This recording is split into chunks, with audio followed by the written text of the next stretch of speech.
ថ្ងៃនេះលោកគ្រូមកអធិប្បាយខ្លះៗអំពីព្រះគាថាពញាធម្មរាជដោយសារតែមានកូនចៅចូលមកខមមិនថាជំរាបសួរលោកគ្រូសូមសួរលោកគ្រូសូមលោកគ្រូប្រាប់ពីរបៀបប្រើមន្តព្រះគាថាពញាធម្មរាជផងព្រះគាថាពញាធម្មរាជនេះខ្លះក៏ហៅតាមសៀមថាព្រះចៅស៊ីភុកហៅតាមសៀមជាមន្តព្រះគាថារបស់ខ្មែរដែលយើងហៅថាពញាធម្មរាជាហើយជាព្រះគាថាដែលលោកគ្រូរៀនចេះចាំនិងភាវនាមកតាំងពីឆ្នាំ1997រៀនចេញពីលោកតាបុត្រនៅតតៃភូមិដូងខេត្តកោះកុងគឺអ្នកមៈអ្នកអណកអ្នកកកអណអអ្នកអកអង្គឧមិអមិមហិសុតាំងសុអ្នកពុទ្ធាំងអសុអ្នកអនៅក្នុងការសរសេរនៅតម្រានោះគឺមានការឧបទេសនៃការប្រើប្រាស់ជាច្រើនលោកគ្រូមកអធិប្បាយតែរឿងល្អទេព្រោះមានការប្រើប្រាស់ក្នុងរឿងមិនល្អក៏មានដែរវាអាស្រ័យទៅលើចរិតនិស្ស័យនិងរបស់អ្នករៀននិងអ្នកសិក្សាព្រះគាថានេះហៅថាពញាធម្មរាជាលោកចាត់ជាព្រះគាថាដែលធំជាងព្រះគាថាទាំងពួងមានការឧបទេសថាបើបុគ្គលណាបានភាវនាទៀបភ្លឺ3ចប់ពេលល្ងាច3ចប់ពេលពាក់កណ្ដាលត្រៀត3ចប់មានរឿងអ្វីកើតឡើងធ្វើឲ្យយើងដឹងមុនហើយបុគ្គលនោះនឹងមានសិរីសួស្តីមានដីជះមានអាយុវែងបើឈឺបំពង់កឲ្យសេកកំបោរលាបនឹងជាវិញហងបើឈឺភ្នែកឲ្យសេកទឹកមុនព្រុសដាក់3ថ្ងៃនឹងជាវិញហងបើវង្វេងផ្លូវក្នុងព្រៃលោកឲ្យភាវនារំលឹកគុណព្រះនិងរកផ្លូវឃើញវិញហងបើមានអាសន្នអន់ក្រឲ្យសូត្រសេកទឹកមាត់លាបខ្លួនលាបជើងលាបដៃរត់ទៅចោះទោះបីជាមានភ្នក់ភ្លើងក្តីបន្លាលួសក្តីគេពាត់យើងចិត្តក្តីឲ្យតែមានរន់ប្រប៉ិនមេដៃក៏អាចចេញទៅរួចដែរអានេះក្នុងឧបទេសហ្នឹងលោកមានអធិប្បាយអញ្ចឹងណាមួយទៀតបើសត្រូវដេញយើងឲ្យសេកដីខ្សាច់ឬឈើដាក់ស្ទាក់ផ្លូវពេលសត្រូវមកដល់នឹងคล้ายជាបន្លាស្ទាក់ផ្លូវបើចង់ឲ្យមានអំណាចលើបុគ្គលទាំងឡាយលោកឲ្យយកដីសហ្នឹងមកសរសេរព្រះគាថានេះឲ្យបាន3ចប់ឬ7ចប់លើក្តារឈ្នួន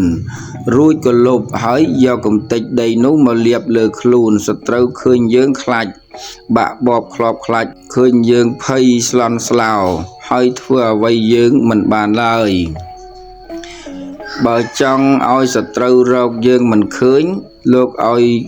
អង្គុយឲ្យក្រាបចុះភាវនាឲ្យជាប់សត្រូវមើលយើងពុំឃើញឡើយមួយទៀតភាវនាព្រះគាថានេះឲ្យជាប់ចាប់មែកឈើឬស្មៅសត្រូវមើលពុំឃើញឡើយបើចង់ឲ្យចោរដែលវាលួចរបស់យើងទៅនោះឈឺបាតជើងលោកឲ្យយកឈើស្រួចឬដែកគោលសេកដោយព្រះគាថានេះឲ្យដោតចុងជើងដោតកណ្ដាលជើងនិងកែងជើងដោតអាស្នាមជើងដែលវាចូលមកផ្ទះយើងវាមកលួចយើងឃើញស្នាមជើងវាហ្នឹងណាវានឹងមានការឈឺចាប់ដូចយើងដោតជើងវាអញ្ចឹងមួយទៀតបើសត្រូវវាចាប់យើងទៅឲ្យភាវនាស្រូបខ្យល់តាមមាត់តាមច្រមុះឲ្យភាវនាព្រះគាថាហ្នឹងឲ្យស្រូបខ្យល់តាមមាត់តាមច្រមុះណាវត្ថុស័ក្តិសិទ្ធិរបស់ពួកវាហ្នឹងវាចូលមកនៅខ្លួនយើងអស់ហើយវាមិនអាចធ្វើអ្វីយើងបានឡើយមានការឧបទេសប្រើប្រាស់ច្រើនណាស់លោកគ្រូមិនបានរៀបរាប់ឲ្យអស់ទេហើយលោកគ្រូក៏ភាវនារាល់ថ្ងៃពេលដែលដើរព្រៃក្តីទៅថៃឡាវម៉ាឡេស៊ីភូមាក្តីតាំងពីចំនួនដែលមិនទាន់ប្រើប៉ាសពតមកម្លេះមិនដែលមានប៉ូលីសណាមកសួរនាំរឿងអ្វីទេលោកគ្រូគិតថាដែនដីណាមានអ្នកកាន់ព្រះពុទ្ធសាសនាដែនដីនោះជាខណ្ឌសីមានៃព្រះពុទ្ធសាសនា ការលោកគ្រូចេញចូលតាមច្រកព្រំដែនបើតម្រួតគេមិនសួរក៏មិនឆ្លើយធម្មតាគឺដើរទៅបែបធម្មតាចេញចូលទៅមកតែភាគច្រើនពេលឆ្លងកាត់ព្រំដែនម្ដងពុំដែលមានប៉ូលីសតម្រួតណាមកសួរនាំទេហើយរស់នៅក្នុងព្រៃភ្នំក្តីក៏ពុំដែលមានពពួកខ្មោចព្រាយបិសាចអ្នកតាបងបត់នឹងមកយាយីឆាឆៅអ្វីទេមកយាយីឆាឆៅទេគឺសុខសាន្តមករហូតតែទាំងនេះក៏អាស្រ័យទៅលើការអនុវត្តបដិបត្តិទៅតាមច្បាប់វិន័យដែរមិនមែនធ្វើអ្វីសោះហើយវាបានសម្រេចនោះទេទាល់តែឧស្សាហ៍ព្យាយាមអត់ធ្មត់ក្នុងការអប់រំបំពេញនៅអំពើល្អជាច្រើនដែរពេលម៉ោង 4 ទៀបភ្លឺលោកគ្រូសូត្រថ្វាយបង្គំព្រះរំលឹកគុណព្រះសូត្រនៅព្រះបរិត្តចម្រើននៅព្រះគាថាដែលចេះចាំហើយធ្វើសមាធិរួចពីនោះក៏មានការផ្សាយមេត្តានៅកុសលផលបុណ្យដល់មនុស្សសត្វនិងអមនុស្សជារៀងរាល់ពេលព្រឹកល្ងាចធ្វើជារៀងរាល់ថ្ងៃកុំនិយាយពាក្យថាខ្ជិលរួមទាំងការចម្រើនវិបស្សនាអប់រំផ្លូវចិត្តដើម្បីធ្វើឲ្យរាគៈលោភៈទោសៈមោហៈនឹងវាថយចុះផងទាំងនេះគឺជាកិច្ចបដិបត្តិខ្លះៗរបស់លោកគ្រូ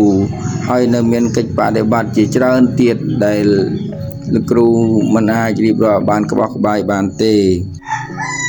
លោកគ្រូតបខមមិនមួយទៀតកូនចៅសួរថាលោកគ្រូតើភាវនាព្រះគាថានឹងព្រះគាថាអិតិពិសោភគវេលោកវិទុភគវេតិនឹងគឺអាចដឹងចិត្តអ្នកដតីដែរឬទេអញ្ចឹងណាក្នុងអត្ថន័យហ្នឹងគឺមិនអាចដឹងចិត្តអ្នកដតីបានទាំងអស់ទេបើចង់ដឹងចិត្តអ្នកដតីតើយើងរៀនហ្វឹកខាងកសិនទៀតរៀនកសិនពណ៌សកសិនភ្លើងនិងកសិនពន្លឺរៀន3ហ្នឹងហើយតលសម្រាប់បាននៅឈានសមាបត្តិបានអាចដឹងអំពីការគិតរបស់ចិត្តអ្នកដតីនិងសត្វដតីដែលកំពុងគិតមានន័យថាបើយើងបានសម្រេចវិជ្ជានឹងហើយទៅបច្ចៈខុញ្ញានឹងវាបានសម្រេចដែរនឹងនិយាយពីរឿងចិត្តរបស់យើងដែលហ្វឹកទៅចូលដល់រดับនៃឈានសមាបត្តិនៅពេលដែលសម្រេចទៅបច្ចៈខុញ្ញាហើយហ្នឹងអាកជាទឹកអាមាត់ទឹកចិត្តទឹកយើងអាចដឹងវិចិត្តអ្នកដតីគេគិតអីគឺយើងដឹងហ្មងសត្វនឹងគិតអីសត្វនឹងកំពុងសក់សងគ្នាពីរឿងស្នេហាឬក៏វាឆ្លោះគ្នាគឺមើលទៅគឺយើងដឹងហ្មងគឺយើងប្រើទៅប្រសោតតនឹងទៅបច្ចៈខុនឹងជាមួយគ្នារួមផ្សំពេលតែមួយហ្នឹងយើងអាចដឹងអំពីការនឹកគិតនិងការនិយាយស្ដីរបស់សត្វនិងមនុស្សនោះអាហ្នឹងគេហៅថាបានសម្រេចនៅចេតោបរិញ្ញាញាណអញ្ចឹងការដែលសូត្រនៅព្រះគាថាឲ្យមើលនៅដឹងចិត្តអ្នកដតីទាំងអស់នោះគឺវាមិនអាចបានដឹងដល់ 100% ទេបើនិយាយអំពីការហ្វឹកហាត់វិញគឺដោយលោកគ្រូអធិប្បាយមកអញ្ចឹងត្រូវរៀនឲ្យដឹងអំពីចរិតរបស់មនុស្សទី1ចរិតមានប្រមាណនៅពេលដែលសិក្សាអំពីចរិតរបស់មនុស្សមានប្រមាណហើយតទៅគឺចាប់ផ្ដើមរៀនមើលចិត្តខ្លួនឯងយ៉ាងហោចណាស់ក៏ឲ្យបាន7 ខែឬក៏3 ឆ្នាំឯណាឬក៏7 ឆ្នាំឯណាមើលចិត្តខ្លួនឯងធ្លុះណានៅពេលដែលមើលចិត្តខ្លួនឯង3 ខែឬក៏7 ខែឬក៏7 ឆ្នាំឯហើយចិត្តយើងមើលធ្លុះហើយចិត្តអ្នកដតីមិនចាំបាច់និយាយគ្រាន់តែកលេចឃើញស្គាល់ដល់ពវៀនបតាំង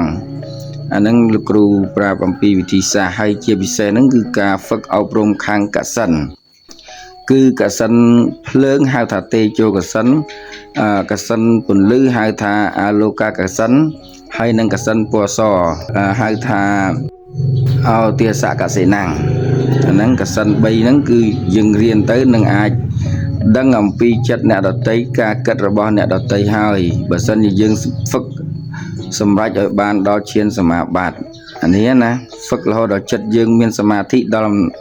ឈានសមាបត្តិណាទើបអាចសម្រេចបានចឹងថ្ងៃនេះក៏មានតែប៉ុណ្្នឹងទេដោយកូនចៅបានសួរឲ្យលោកគ្រូមកអធិប្បាយឧបទេសនៅព្រះគាថាបញ្ញាធម្មរាជានេះដូចបើអធិប្បាយមកខាងលើនោះហើយក៏ជាព្រះគាថាមួយដែលលោកគ្រូធ្លាប់ប្រើប្រាស់មកតាំងពីយូរណាស់មកហើយដែរគឺមានភាពស័ក្តិសិទ្ធិលោកគ្រូដឹង អ្នកដើរព្រៃដើរភ្នំគឺដឹងហើយគឺមានភាពស័ក្តិសិទ្ធិសម្រាប់អ្នកដើរព្រៃដើរភ្នំឬក៏អ្នកធ្លាប់បរិកម្មសូត្រនៅព្រះគាថានេះគឺដឹងដោយខ្លួនឯងគឺអ្នកមៈអ្នកអណៅកអ្នកកកអណៅអអ្នកអកអង្គឧមិអមិមហេសុតាំងសុអ្នកពុទ្ធាំងអសុអ្នកអចឹងថ្ងៃនេះក៏មានតែប៉ុណ្្នឹងទេក៏សូមឲ្យកូនចៅទាំងអស់ដែលរៀននៅព្រះគាថាណាក៏ដោយជាពិសេសគឺការសូត្រសង្រួមឲ្យចិត្តកើតជាសមាធិហើយកុំភ្លេចរំលឹកដល់គុណព្រះគុណអ្នកមានគុណនិងមានទឹកចិត្តមេត្តាចំពោះមនុស្សលោកនិងសព្វសត្វហើយក៏ខំប្រឹងធ្វើនៅអំពើល្អទាំងឡាយផងក៏សូមឲ្យកូនចៅទាំងអស់សុខសប្បាយទាំងអស់គ្នាសុខទាំងផ្លូវកាយនិងផ្លូវចិត្ត